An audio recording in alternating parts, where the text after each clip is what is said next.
and welcome to the Deep Dive, where we plunge into fascinating material and hopefully emerge with clarity and insight. And that's the goal. Today, we're taking on a truly profound discussion, one that unpacks some of life's most common queries, but with surprising depth. It even challenges some long-held assumptions, I think. It certainly does. We're specifically diving into a remarkable question and answer session. This was held by Dr. Maqsood Azeemi back on Thursday, August 21st, 2025. Right. And this conversation, it touches on, well, everything from natural disasters to the very purpose of our existence, the nature of spiritual allegiances, even the subtleties of Quranic interpretation. A really wide range. Exactly. So our mission today is to try and extract the essential wisdom from Dr. Azeemi's words, basically providing you with a shortcut to understanding some complex spiritual and societal concepts, things that, frankly, can be pretty difficult to grasp in our, fast-paced world. And what's fascinating here, I think, is how Dr. Azeemi just masterfully connects seemingly disparate topics, like environmental events and these really deeply personal spiritual states.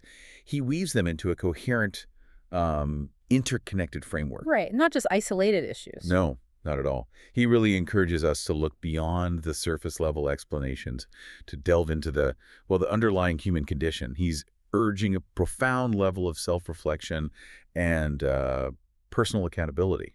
He offers not just answers, but really a new lens, you could say, through which to view our collective and individual experiences.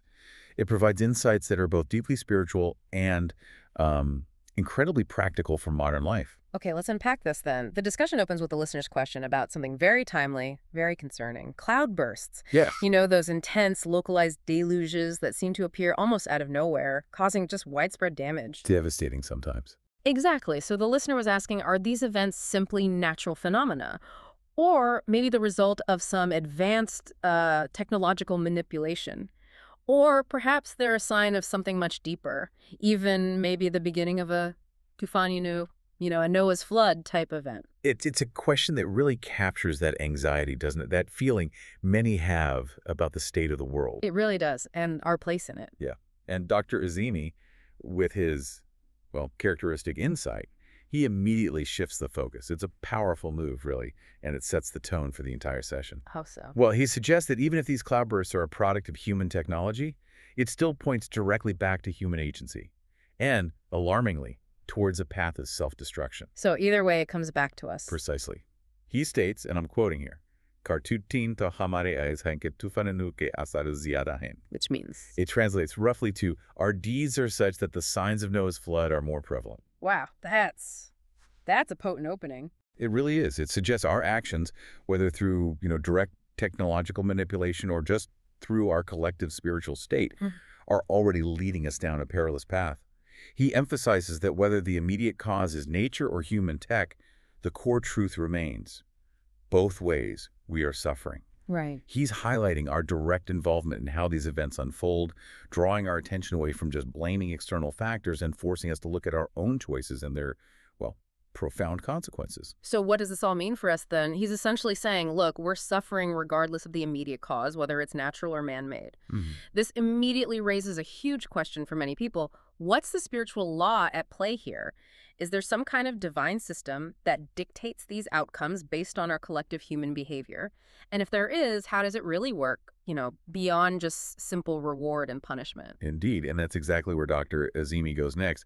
He dives right into a core concept from Murshid Karim's seminal work, Kitab Ruhani Yala. And this work describes a profound and I think often overlooked spiritual law. It speaks of a wave of Bayah. Now, this concept is absolutely central to understanding so many of Dr. Azeemi's insights. Bayah. What does that really mean? Not just doubt. It's more than just personal doubt, yeah. It translates more accurately to a collective uncertainty, a pervasive distrust, or maybe a profound lack of faith that just permeates society. Okay, a collective thing. Yes. And this wave, depending on its directional flow, it dictates the type of calamities we face as humanity. Its direction, how does that work? It's a powerful concept, connecting our inner collective spiritual states to external, tangible events in the world around us. So here's where it gets really interesting and maybe helps us understand current events. If this wave of Bayakini, this collective uncertainty and distrust, if it faces the sky, if our lack of faith is directed upwards, Right. we experience what Dr. Azeemi calls afatsi samawi, celestial calamities. Celestial calamities, yes. What exactly does that entail? Is it just cloudbursts? Well, it includes things like these intense, prolonged rains, yes. Yeah. But also maybe unusual hailstorms, severe atmospheric disturbances, even disruptions in weather patterns that just seem to defy normal explanation. Dr. Azeemi even hints that we've only seen the beginning of such things. He suggests that if we're struggling to manage the rain now, we are potentially in for far more significant challenges when other celestial forces come into play. So a direct link between our spiritual disposition towards the divine and the very skies above us. That's quite something. It is. And conversely, when this same wave of Bayakini turns towards the Earth. Okay, directed downwards now. Yes, when our collective distrust and uncertainty are directed downwards, towards each other, towards the Earth itself, it brings afadiartsi terrestrial calamities. Terrestrial. So things happening on the ground. Exactly. This includes a whole host of devastating events manifesting directly on the ground. Earthquakes that shatter communities. Right. The destructive force of locust plagues, devastating crops, widespread epidemics sweeping across populations with, alarming speed, crippling famines, and the horrific turmoil of civil wars and internal strife. Wow, he's painting a very vivid picture there of cause and effect. Extremely vivid. He's illustrating a direct correlation between our collective spiritual state and the physical world's response. Yeah. It forces us to confront this idea that these might not just be random, disconnected occurrences. But maybe systemic reactions? Possibly, yes. Systemic reactions to a widespread spiritual ailment within humanity itself. But what is this Bayakini in a practical sense? I mean, day to day, Dr. Azeemi doesn't just leave it as some abstract theological term that's hard to grasp, does he? No, not at all. He brings it right down to earth. He gives such relatable, everyday examples that really expose the insidious, corrosive nature of this collective uncertainty. It shows how it impacts our lives in ways we might not even consciously realize. Like what? What kind of examples? He defines it as that pervasive sense of mutual complaints and negativity among people. It's that constant underlying current of thinking ill of others, whether it's directed at, say, the milkman who you suspect might have watered down the milk. Right, a common suspicion. Or the vegetable vendor who you think might be overcharging, or the utility provider whose services are unreliable, or even just, a stranger on the road. He asks this truly poignant question. Which means, tell me, with whom am I happy? Exactly. It reflects this deep societal mistrust and dissatisfaction that just permeates our daily interactions. Yeah. He also gives these simple but powerful examples. A driver being unhappy with a pedestrian, and the pedestrian being unhappy right back at the driver. So it's pervasive, not just one-sided. Exactly. It illustrates how this negativity isn't just directed one way, it's everywhere, like a constant hum of dissatisfaction in society. And he extends this even further, right? Beyond just individual transactions into our social gatherings, the very fabric of our communities. Yes. He asks, Hum kaharahan, givat karahan. We're backbiting, gossiping, constantly finding fault with others, even those we might profess to care about. This collective mode of complaints, or shikwi-shikaya, these constant grievances and criticisms, becomes the very essence of Bayakini. That's a powerful insight. That are seemingly small daily grumblings, when they're multiplied across a whole society, they actually accumulate into a kind of spiritual force with real-world consequences. Precisely. He even mentioned an example about corrupt people taking money for cutting down trees. Ah, yes. And how that entire scenario just breathes Bayakini in society. The person taking the bribe, the person giving it, the person watching it happen, the person suffering the consequences later from deforestation, everyone involved, contributes to and becomes steeped in this cycle of doubt, negativity, and lack of faith. It's a vicious cycle. It seems so. And this raises an important point. What happens when these complaints and doubts, this Bayakini, start to be directed not just at fellow humans, but upwards, towards Allah, towards the divine order of creation itself? So shifting the blame skyward. Yes, and that's where the situation escalates dramatically. Yeah. Instead of cultivating gratitude for the incredible gift of creation and diligently using our God-given abilities to improve ourselves and our circumstances. We start questioning divine arrangements, complaining about our lot. Exactly. We complain about difficulties or the challenges we face, rather than seeing them as perhaps opportunities for growth or as part of a larger, wise design. This shift from complaining about others to complaining about the divine marks a critical and dangerous turning point. Dr. Azeemi then offers a really profound reinterpretation of musibat, doesn't he? Which is usually just understood as calamity or affliction, often seen as punishment. Yes, he challenges that common view. He clarifies that it's not simply a punishment, as it's often portrayed in, popular discourse. So what is it then? Instead, he views musibat as a test of our capabilities, a chance for our innate abilities to nikre, or to shine, to be refined, to be brought to their full potential. A test, not a punishment. A test. He notes that we often instinctively recoil from these tests, immediately resorting to complaints and self-pity rather than rising to the challenge and allowing our inner strengths to actually be revealed. So that Quranic verse about calamities coming from Allah. He explains it refers to this divine testing, this opportunity for refinement, not to arbitrary suffering or retribution. It completely reframes how we should view difficulties, doesn't it? It really does. It changes everything. And to emphasize the gravity of directing this Bayah towards the divine, he uses a really powerful, quite stark analogy. Which one was that? A child blaming their mother for being born. Wow. It illustrates the profound audacity, really, of questioning our Creator's plan, of complaining about the very existence we've been granted, about the fundamental circumstances of our life. It's a stark reminder of our place as creations. Yes, and the expectation of gratitude, of making the most of what we've been given, rather than just indulging in grievances about things we can't change. It highlights how deeply ungrateful that mindset truly is. And what then is the consequence of this profound ingratitude and defiance, this deep-seated Bayakini turned skyward? He warns that Allah ka nizam apwadone ke liye niche utarata hai. The divine system descends to cleanse us. To cleanse or rectify us, yes. It's a stark image of rectification, a divine intervention that acts as a purifying force to correct a humanity that has strayed too far from its intended path. A sobering thought about the ultimate consequence of widespread Bayakini. It is. A cleansing that, while perhaps painful, is ultimately aimed at restoring balance and purpose. Dr. Azeemi then connects the current cloudbursts back to the Quranic description of Tufani Nu, Noah's flood. Yes, where water poured from the sky and gushed from the earth. Right, and he cautions that what we're experiencing now is maybe only the beginning. An agaz yanuta, yaz, he called it, a starting point of these cosmic consequences. He asks pointedly, if we can't manage the rain falling from the sky now, what will truly happen when springs start erupting from the ground, as they did during the Great Flood? That's a chilling forecast. It really underscores the urgency of his message for us to self-correct. Before these divine systems bring about even more cataclysmic shifts, yes. Which leads us to that critical point about personal responsibility. Dr. Azeemi poses that challenging question.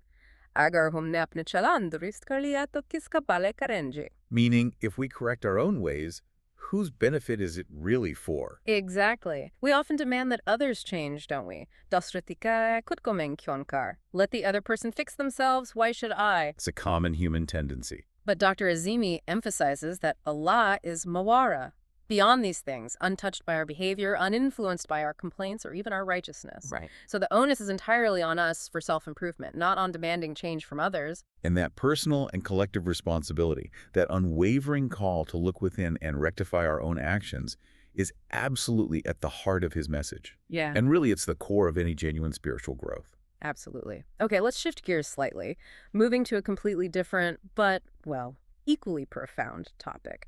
A listener asked about rootlessness, or tashakus, our sense of self, our distinct identity, and specifically about gender identity after death. How does our earthly identity relate to our spiritual journey in the afterlife? It's a question many people ponder, especially today with all the discussions around identity. It is a common question, and Dr. Azeemi explains that after our physical death, in a realm he calls Alam Araf, which is often described as an interim world, a sort of spiritual waiting place between earthly life and the Day of Judgment. Okay, Alam Araf. Our consciousness isn't just lost. Instead, our mind, our zayin, which was formed during our life in this world, it continues to exist. It exists within what he terms our jism-e misali. Jism-e misali, an ethereal body. Yes, not a physical body like we know it, but a subtle, ethereal body. Think of it maybe as a spiritual blueprint. It carries the complete record of our earthly identity, our experiences, our intentions, everything that shaped us. Like a spiritual ID card. Kind of, yeah. He refers to it as a kitabul markum, a meticulously inscribed record of your entire existence that accompanies you. It ensures the continuity of who you are, making your spiritual journey distinct and personal. So if one played the role of a man or a woman in this world, their tashakus, their identity, it remains masculine or feminine in that alamaraf realm. That's what he explains, yes. This continuity, he clarifies, extends even into Jannat, or paradise, at least initially. Interesting. So it speaks to the integrity of our individual journey across different planes of existence. Our unique selfhood isn't just immediately dissolved. Not immediately, no. He clarifies that genderlessness, or being above gender in a truly spiritual sense, isn't an immediate state upon death. It's something achieved later, at Yawmul Qiyamah, the Day of Judgment. Okay, at the Day of Judgment. Yes. When the Hawasaru, the senses of the soul, are fully established and matured. Until then, the identity, including the gender that was formed and experienced on Earth, it persists in the Jismi Masali. It provides a necessary sense of continuity to our spiritual progression, our understanding of self, before we eventually transcend such earthly distinctions. Okay, that makes sense. Now, Dr. Azeemi then tackles a common misconception, doesn't he, about the term azwaj. It's often translated exclusively as wives when referring to rewards for men in Jannah. Yes, and he points out that the word has a much broader, more inclusive meaning in Arabic that is frequently overlooked or perhaps misinterpreted. So what does azwaj actually mean? He clarifies that azwaj in Arabic simply means spouse or companion, and critically it applies to both men and women. Both men and women. Yes. He highlights that the Quranic verse for Ashabul Yamin, the people of the right hand, refers to their azwaj, clearly implying companions for everyone, regardless of gender. That really challenges the narrow sort of patriarchal understanding that's often been prevalent in translations. It does. It restores a more equitable and universally applicable meaning to the concept of companionship in paradise. So this raises an important question about another common belief, one that's particularly prevalent in some circles.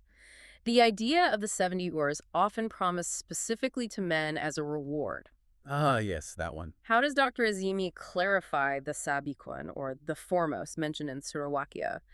And what does his reinterpretation mean for the nature of true spiritual reward in the afterlife, especially when you contrast it with such literal material promises? Well, he strongly critiques the literal interpretation of concepts like 70 urs. He argues it just completely misses the profound spiritual essence of the Quran. So who are the sabikun, then? He explains that sabikun are not merely those who went ahead in time, or just those who performed good deeds in some superficial sense. He defines them in a much richer, more spiritual, more intellectual manner. Also, As those who remembered their lesson, meaning they deeply understood the purpose of their creation and existence.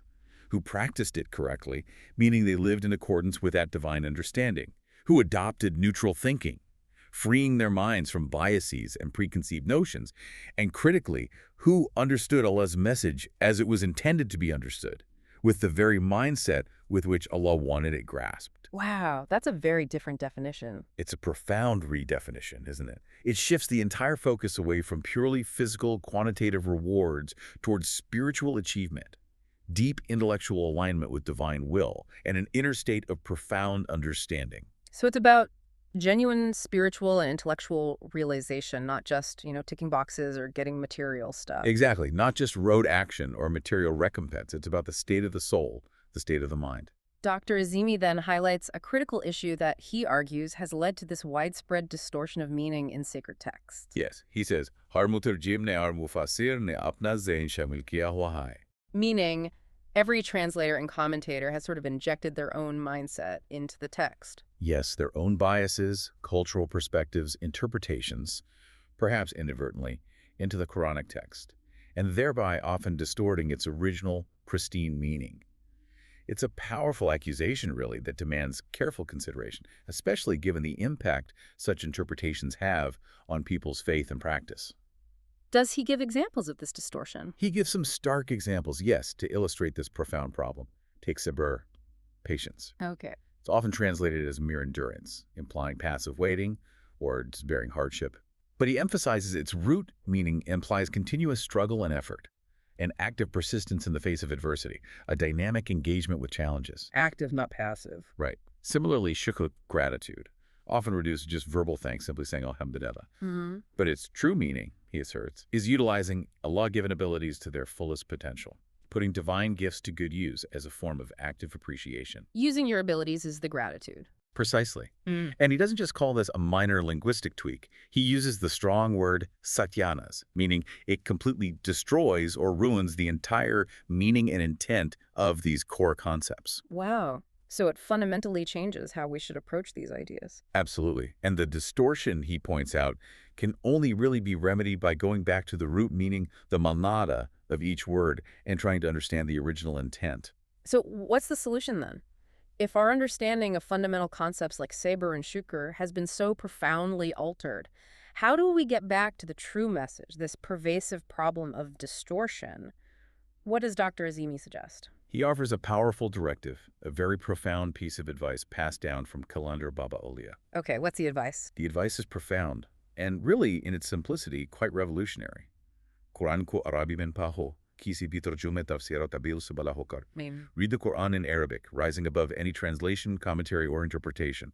It's a call to engage directly with the divine word, unfiltered by layers of human intellect, however learned they might be. Directly engage. Yes.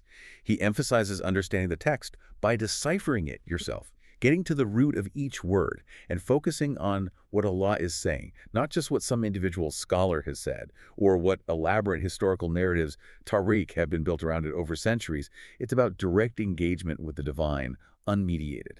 That raises an incredibly important question for us, doesn't it? If Allah repeatedly urges us to ponder, reflect, contemplate, Dr. Azeemi notes, 1100 dafa Allah tabarak wa ta'ala irshad farma rahen, over 1100 times in the Quran. Why do we delegate this critical task to others? Why do we shy away from engaging our own intellects with the divine message, choosing instead to just rely on secondary interpretations? Well, he argues we're often either too busy, or perhaps we simply want religious leaders to spoon-feed us, to present us with pre-digested answers and ready-made interpretations. It's easier. The easy way out. Perhaps. And this delegation, he observes, has led to a startling lack of literature, or even basic instruction, on the actual art of thinking, on how to truly engage in gyro figure, that deep reflection and contemplation. Right. He makes a poignant observation. Meaning, if a child asks, how do you think? They get scolded. Yes, it implies a societal failure to teach critical thinking. Parents or elders might resort to scolding because they themselves don't know how to answer or facilitate that process of thinking. It's a profound indictment, really, of a society that may have lost the art of independent thought, especially in spiritual matters. So given this profound emphasis on understanding and reflection, on actively engaging with the divine message, what is the ultimate why behind our existence, according to Dr. Azeemi? What's our true purpose that all this reflection should lead us towards? He refers to a divine saying, a hadith-e qudsi, which reveals the very essence of creation itself. In kuntu anfa, bas main chaka koi mujhe samjhe, falakto main maklo ko iske itaklik kiya. And that translates to? Roughly, I long to be known, so I created creation. I long to be known. Yes. Our primary purpose, therefore, is to understand Allah, to truly know the divine. And for that, gara fikr, deep reflection and contemplation, isn't merely beneficial, it is essential. It is lazim, a fundamental requirement. So our failure to do this, our failure to engage in this profound intellectual and spiritual quest, he concludes, is a misappropriation of our very existence, a profound deviation from the reason we were brought into being in the first place. It's a profound call to redirect our focus from the purely mundane towards the sacred purpose of understanding the divine. Okay. Let's move to the dynamics of spiritual guidance and community. A listener asks a very practical, very relevant question for many seekers today. Abagar koi silsila min baint ana cha to kiski bait karega. Right. Who should one pledge allegiance to today? Especially when the landscape of spiritual mentorship can seem so confusing, filled with various claims and traditions. Exactly. So how does Dr. Azeemi approach this? Well, first he asks for the listener's own understanding of bait. Then he immediately clarifies that it's often misinterpreted as a piri muridi drama. A master-disciple drama. Yes, often involving transactions, ego, blind obedience. He emphasizes the core rules of the silsila, the spiritual lineage he represents, as laid out by Murshid Karim. What are those rules? Hoi gadi nashin hokar nahin baitega. meaning no one will sit on a ceremonial seat of authority or claim a position of inherited power. And crucially, koi kisi ko apnamuri nahin kahega, meaning no one will call another their disciple. No disciples. Instead, they are to refer to each other as dast, friends, Yeah. emphasizing equality and mutual respect. Yo. He then asks rhetorically, Mujhe bataiye ki jab koi kisi ko murid nahin ka sakta, to fir hi lafz bait kya ho? Tell me, if no one can call another their disciple, then what does this word bait even mean? Good question. So if it's not about a hierarchical master-disciple relationship, not about titles or a gaddy or that drama you mentioned, what is the true essence of bait, according to Dr. Azeemi and this tradition? What does it truly signify? He explains that bait is essentially a mohida, a mutual agreement, a covenant between two individuals. An agreement. Yes. One person expresses a genuine desire to adopt the other's tarz fikr, their way of thinking, their spiritual methodology, their particular lens for understanding the divine. Okay. And the other person, in turn, grants permission for them to observe and learn, to check their mentor, day and night, as he puts it, to witness their practices, their worldview, see how they live, and apply their understanding. So it's about mentorship, a shared intellectual and spiritual journey focused on learning a specific way of thinking. Exactly. Not about blind obedience or subservience. He also clarifies the term murid, often used for disciple. It actually comes from irada, meaning intention. So a murid is simply someone who intends to follow a certain path. It emphasizes volition, conscious choice. And he points out Murshid Karim's incredibly careful approach to this process of bait, right? Yes, very rigorous. Yeah. When anyone sought to take a pledge, they weren't just immediately accepted. Right. No. Instead, they were required to spend months, often 2 to 3 months, sometimes even more, in dedicated meditation and diligent study of the literature of Murshid Karim's books. Wow, months of preparation. Yes, this extensive preparatory period was crucial. It ensured genuine alignment, a clear, conscious understanding of what they were actually committing to. It prevented hasty, uninformed decisions based on, fleeting emotions or just superficial attraction. It really speaks volumes about the value they place on conscious choice, inner conviction, and intellectual engagement, rather than just formality. Absolutely. And to further underscore the true nature of bait, and maybe challenge the notion that formal allegiance is the only path to spiritual height, he cites 2 powerful historical examples. Okay. Firstly, Hazrat Awais Karni, a revered figure in Islamic history, who was not formally pledged to any living spiritual guide or peer. Yet he held immense spiritual stature and was greatly honored by the Prophet Muhammad, PBUH, himself. This demonstrates that profound interconnection and adherence to prophetic guidance can sometimes supersede formal structures. And the second example? Tajuddin Baba Aulia, another great saint whose direct spiritual mentor isn't formally recorded.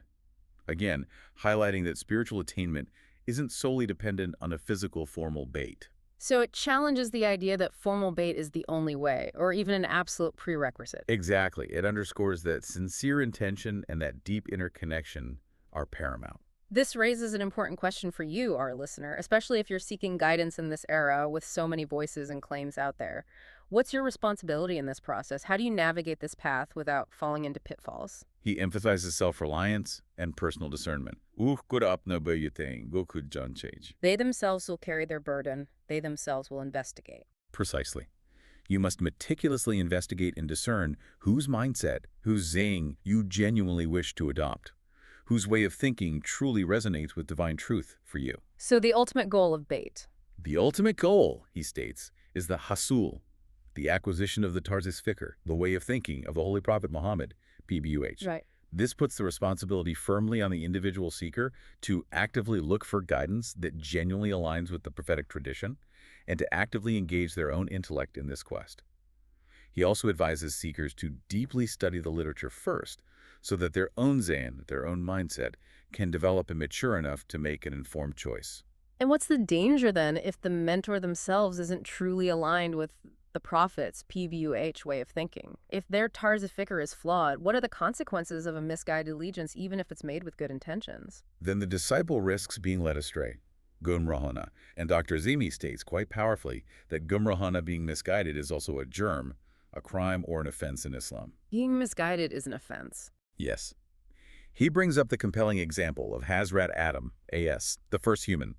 He didn't blame Satan for his error, did he? No, he took responsibility. He accepted personal accountability, saying, Rabbana, humni afne anfus bizum karoveta, our Lord, we have wronged ourselves.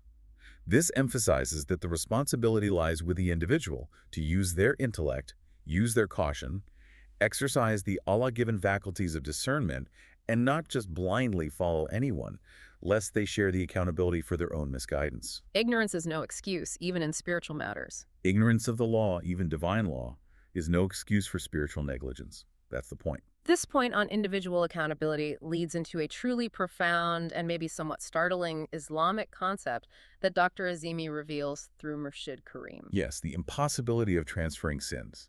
He recalls that anecdote from his father about the Mulvi Sahab. Ah, yes, the one who would attend funerals. Declare the deceased a sinner, and then offer to take on all their sins in exchange for gifts from the grieving family, preying on their vulnerability. It sounds like a remarkable, if ethically questionable, scheme. Indeed, but his father's swift clarification was crucial, just cutting through the deception. By kisi ke amal kisi dusre ke kate mein ja hi nahin sakte. Brother, no one's deeds, good or bad, can go into another's account. Exactly. It highlights a fundamental divine law that just cannot be circumvented, regardless of claims or intentions. The Mulvi Sahab wasn't just deceiving people. But the people falling for it were also accountable. Yes, for their misplaced trust and their lack of understanding of this basic divine law. Which ties back to that legal principle. Ignorance of law is no excuse. Exactly. It means not knowing the divine law doesn't absolve you of responsibility. Both the deceiver, the Mulvi Sahab, for perpetrating the fraud, and the deceived, for succumbing to it without proper discernment, bear responsibility for their actions. It's a sobering thought about the importance of seeking true knowledge and not just passively accepting dubious claims, even in spiritual matters. This then raises an even deeper, maybe ethically challenging point that Dr. Azeemi reveals, again through Murshid Karim. It's about the oppressed. Yes, the concept regarding the oppressed. The oppressor, the Zalim, receives one punishment for their cruelty and injustice. But the oppressed, the Mazlum, receives two. Two punishments for the oppressed. That sounds counterintuitive. It does initially, yes. Yeah. It demands careful explanation. The first punishment for the oppressed is, of course, enduring the injustice itself. That's clear. Right. But the second, and perhaps more challenging punishment, is for aiding the oppressor by allowing the injustice to continue. Aiding the oppressor? How? When you endure oppression without taking proactive steps to rectify it, maybe to protect yourself or to speak out against it, you are, in a sense, facilitating the oppressor's continued injustice. Dr. Azeemi explains it clearly. जब किसी को आप उसे बर्दाश्त कर रहे हैं तो क्या कर रहे हैं? आप उसकी जुल्म में अनाथ कर रहे हैं. You are assisting in their oppression by not actively resisting or changing your circumstances. Precisely. Now, this isn't about blaming the victim in the conventional sense. It's more about empowering individuals to recognize their own spiritual agency and the imperative to proactively resist or speak out or seek justice, rather than just passively accepting their lot and complaining about it. This really makes you think about how we engage with hardship. He notes our societal tendency, doesn't he, to just recount our mazalum, our oppressions, our injustices all day long, seeking sympathy from others, getting stuck in a victim narrative. Yes, and he argues that this constant lament actually prevents us from self-correction, from taking proactive steps to change our situation. We get caught in a cycle of complaint instead of empowering ourselves to overcome or confront the injustice, both inwardly and outwardly. And he concludes this point with a powerful insight into the root of fraud and deception, tying it back to our own internal state. Yes, fraud ke hotai, jab koi lalakte. Fraud happens when there is greed, when you're tempted by an easy way out or a promise that seems too good to be true. So if you don't succumb to greed, if you aren't enticed by the promise of shortcuts or magic solutions, you cannot be defrauded. It emphasizes profound self-accountability and self-improvement again. It urges us to examine our own inner states and motivations rather than perpetually blaming external factors for our misfortunes. It's a call to strengthen our inner resolve against temptation and cultivate a discerning mind. Exactly. Okay, let's shift gears just briefly here for a quick clarification on a common term. A listener inquired about the meaning of the word sabra. It's often used in family or organizational contexts, particularly in a traditional sense. What does this term truly imply? Dr. Azeemi defines sabra simply as the head or leader, often specifically in the context of a family or a household. But he shares a very personal and quite poignant insight that illuminates the true nature of this role. What was that? He said, Mirbadon kimatni mujibara banadiya. The death of my elders made me a big one, or a leader. Ah, so it's not about inheriting a title or seeking power. No, it's about responsibility stepping up when required, about filling a vacuum created by circumstances. It suggests a kind of natural leadership emerging from necessity, driven by duty and the needs of others, rather than an appointed or desired position. It signifies a profound shift into a role of care and guidance, often unexpected and quite weighty. Right, responsibility thrust upon you. Okay. Now, let's dive into a core Quranic concept that beautifully ties into this idea of purpose, duty, and the very fabric of existence. A listener asked about the profound meaning behind the very first verse of Surah Taghabun. Sabaha lillahi ma fis samawati wal ardi. A very significant verse. What's the profound meaning behind it, and why is it so significant? Well, Dr. Azeemi clarifies that sabaha is commonly translated as glorifies or exalts. It's often associated with ritualistic tasbih, counting prayer beads, implying a rather passive act of praise. Right, that's the usual understanding. However, he explains its deeper, much more expansive meaning is actually duty, or performance of duty. He interprets it as kamsalanya, to engage in work, to perform one's function, to be actively involved in carrying out a task. So it shifts from passive praise to active engagement. Yes, exactly, where every element of creation is perpetually engaged in fulfilling its designated function. So what does this broader meaning of sabaha imply for us and for the entire universe? If it's about performing duty, what kind of duty and for whom? It means that all actions, all existence, all functions of creation from the smallest atom to the largest galaxy are a constant performance of duty for Allah. For Allah. Yes. He explains that the subsequent phrases in the ayah, Lahul Mulk, to him belongs the dominion, Lahul Hamd, to him belongs all praise, Ala Kulli Shain Qadir, he is over all things competent. These enumerate Allah's attributes, establishing why all work must be for him. Can you give an example? Sure. For example, when you see, it's not merely an action of your eyes. It's because Allah enables your sight. He asks, Allah basarat nadeta to keab light.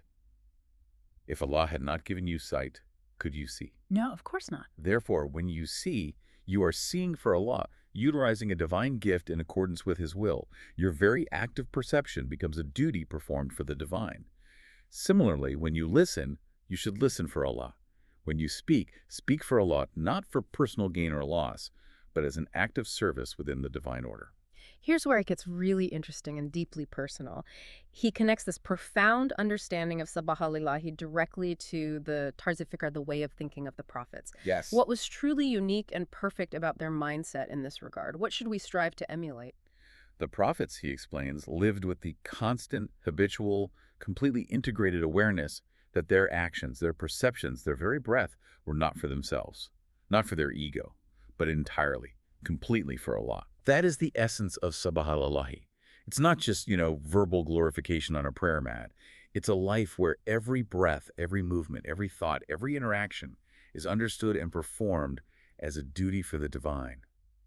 Their entire existence was a manifestation of this constant, unwavering devotion and service. It was an automatic, intrinsic understanding. Yes, that they had no separate existence or agency outside of Allah. Everything flowed from and was for Allah. This is the ultimate perfection of consciousness, where the self is entirely aligned with the divine will. Dr. Azeemi points out that this profound understanding of the prophetic mindset, this tarz al-fikr that makes every action a divine duty, was explicitly laid out in Qalandar Baba Alia's seminal book, Luo Kalam. Yes, he stresses this isn't a new interpretation, but one recorded for us as a clear guide. And Luo Kalam was written. He states it was written, Huzur Salato Salam ke Hukum se, literally, by the command of the Holy Prophet Muhammad, PBUH himself. By the Prophet's command. Yes.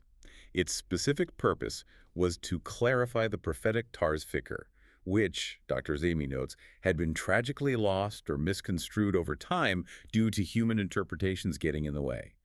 The Prophet Muhammad's PBUH way of thinking, this complete alignment of self with divine duty, is presented as the ultimate perfection, the blueprint for human existence. So it was like a divine directive transmitted through Qalandar Baba Alia to make this truth known again. Exactly, to guide humanity back to the purest understanding of faith and purpose. He then asks a really poignant, quite challenging question to us, doesn't he, as an ummah, as a community of believers. He does. Despite being part of the prophets, PBUH, Ummah, despite being blessed with his example and this clear guidance in books like Lu'al Kalam, have we truly adopted his way of thinking? Or have we perhaps deemed Lu'al Kalam and the profound spiritual effort it demands just too difficult, too profound, and inadvertently avoided the very path to divine understanding that was laid out for us? Have we just shied away from the effort required to align our minds with this ultimate perfection, maybe preferring simpler, more ritualistic interpretations? That's a tough question. A very tough, but necessary question to ask ourselves. Okay, as we wrap up this deep dive, there's a final question that ties into the very essence of communication, something we strive for every day here. How does one effectively explain complex concepts so that they resonate and are clearly understood by others? How do you transcend jargon and make profound ideas accessible? And Dr. Azeemi's answer is beautifully simple, yet profoundly insightful.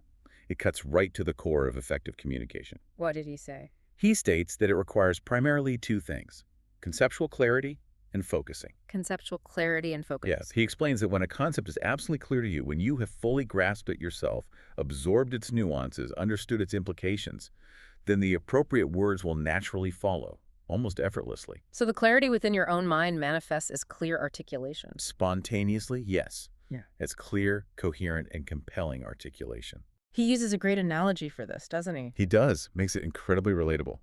He says, if you know you're looking at a rose, you'll just say rose without hesitation. Right. The word comes instantly. Because the concept is clear. But if you don't know what it is, if your understanding is fuzzy, you'll fumble. You'll say things like, it's a flower, I don't know what it's called, or use vague descriptors. The ability to explain flows directly from genuine understanding and focused attention on the subject matter. It's about truly knowing what you're talking about and concentrating your attention solely on that subject, rather than struggling to find the right words or trying to speak about something you haven't fully internalized yet. That makes perfect sense. Wow.